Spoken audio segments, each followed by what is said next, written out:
Okay, what I'm doing here is digging a hole to plant this young tree, but the hole has to be dug deeply and it has to be dug big enough so we can allow water to stay around the tree. Now once we got the hole dug, we put in our tree starter, which is about 200 grams.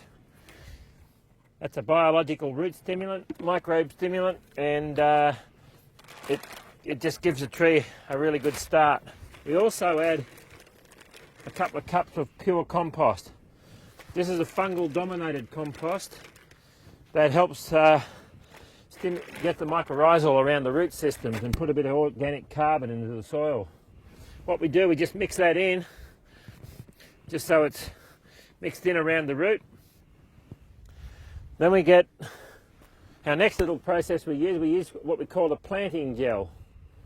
And planting gel is basically a potassium water crystal which is hydrated with seaweed and fish, and it's high in nitrogen, and it gives the tree a really good kick, and it also keeps enough moisture there just to sustain it for a dry period.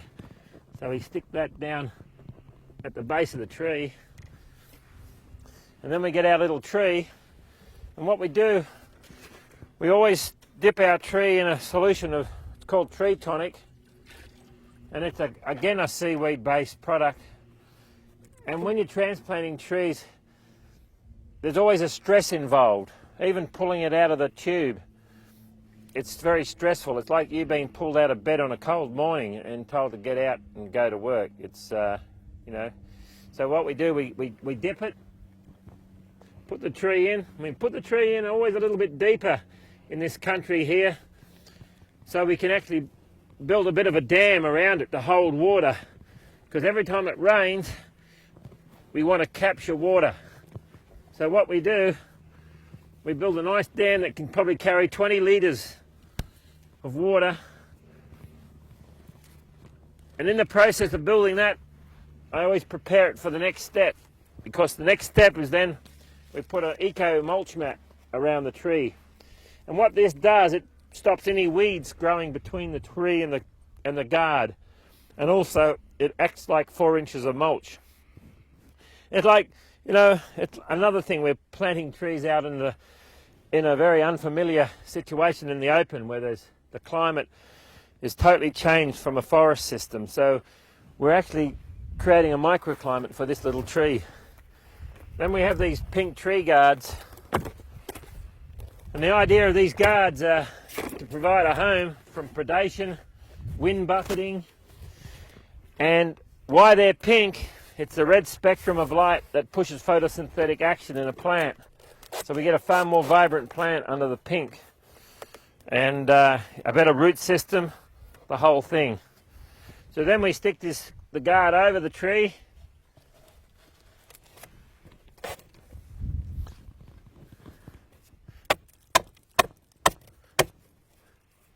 and there you have it. And then we water the tree in.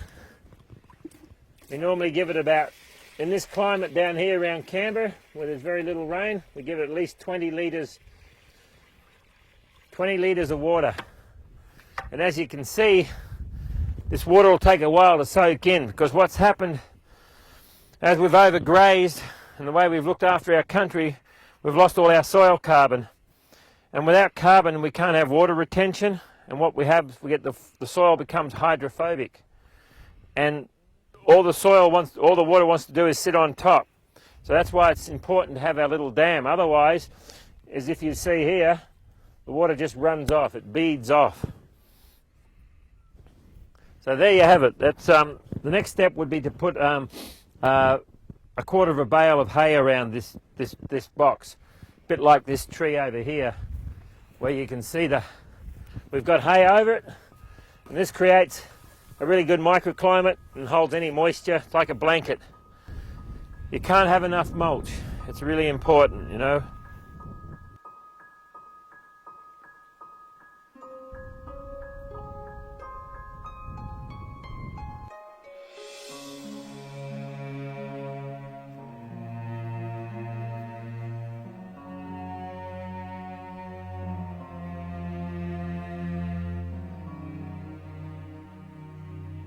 I've been at Balloon Creek 12 months now, and I've put in roughly probably just under 1,000 trees. We would have had a lot more in, but it's just been so dry, and we've been waiting for a bit of moisture to go further. And what sort of trees do you plant? What we're doing on this swale here, on the top side of this swale, we're going to be planting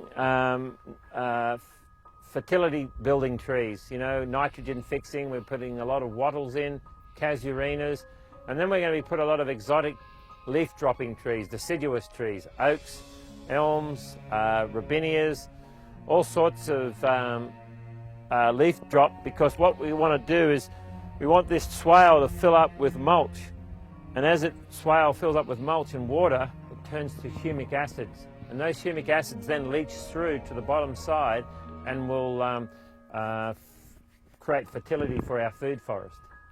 So it's all about feeding the microbes? Yeah, it's about feeding microbes, and see what trees do, they bring up minerals from the deep down and redeposit it on the surface, and this is why our forests are so important.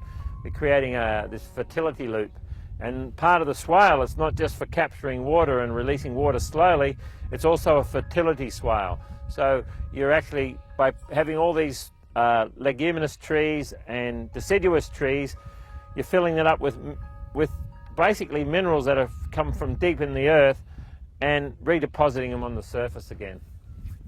And what's your success rate with the trees you've planted? How many have you lost? In this swale, where we've got about 600 trees, we've lost about 6 trees. And is that because of your preparations, do you think? Everything, when we're growing trees, we try to do maximum preparation. We deep rip with a yeoman, oxygenating the soil, loosening it up, getting rid of compaction, and then my whole system of planting trees, as you've seen in the beforehand, we go to a lot of care, you know. It's not just about whacking a hole, throwing the tree in and hoping it's going to survive. It's a living creature, you know. It's no different from the animal kingdom. It's a living creature that needs to be nurtured in the first 2 years of its growing.